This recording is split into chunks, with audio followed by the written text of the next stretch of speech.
Microsoft Surface event did not come without some surprises. After announcing its latest Surface Pro laptop and studio devices, the company also unveiled the new $350 Surface headsets. They are being shipped on time for the holidays, but only on the United States at the time of launch. Unlike all the black equipment that Microsoft showed today, these only come in light gray.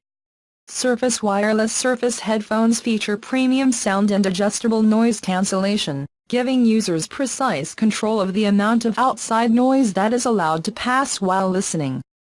The Surface headphones are also compatible with Hey Cortana for hands-free voice commands and will automatically pause the music when they are removed from the ears.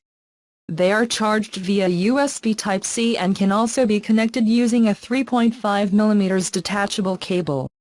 They slide comfortably over your ears to surround you with spectacular sound quality and 13 levels of ambient noise control, says Microsoft.